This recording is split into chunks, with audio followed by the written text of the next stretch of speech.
एक राजा ने अपनी सुरक्षा को लेकर एक मजबूत महल बनवाया जिसमें केवल एक दरवाजा था।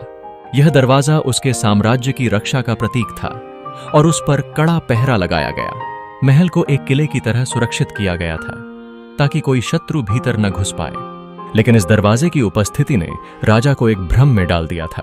वह समझने लगा था कि उसकी सुरक्षा केवल इसी दरवाजे पर निर्भर करती है। पड़ोसी राजा, जो अपने मित्र के महल को देखने आया, बहुत बारीकी से सब कुछ देखने के बाद राजा से बोला, यह महल जितना सुंदर है उसमें एक बड़ी गलती है। राजा ने जिज्ञासा से पूछा कि वह गलती क्या है। मित्र राजा ने कहा, केवल एक ही दरवाजा है। यह बेहद खतरे का संकेत है क्योंकि यही दरवाजा तुम्हारी मौत का प्रवेश द्वार हो सकता है। अगर तुम इसे बंद कर दो तो सुरक्षा और भी बढ़ जाएगी।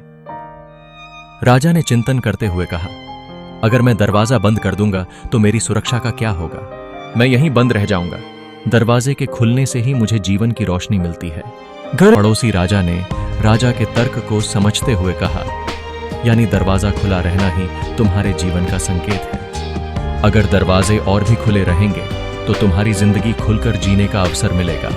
पर इस संवाद ने राजा को एक महत्वपूर्ण सीख दी। वह समझ गया कि हम जितना अधिक सुरक्षा के इंतजाम करने की कोशिश करेंगे उतना ही अधिक असुरक्षित महसूस करेंगे। यह महल, जो उसकी सुरक्षा का प्रतीक था, अब उसे इस बात का ज्ञान दे रहा था कि असली सुरक्षा सीमाओं में नहीं बल्कि जीवन की खुली हवा में है। राजा ने मन में ठान लिया कि वह अपनी सुरक्षा के लिए एक महल नहीं बल्कि एक खुला दिल और जीवन जीने का मन बनाएगा। यह कहानी हमें सिखाती है कि जीवन में कभी कभी हमें सुरक्षा की तलाश में खुद को सीमित नहीं करना चाहिए। हमें अपने मन के दरवाजे खोलकर जीना चाहिए, क्योंकि जीने के लिए सुरक्षा के इंतजाम से ज्यादा जरूरी है अपनी खुशी को जीना।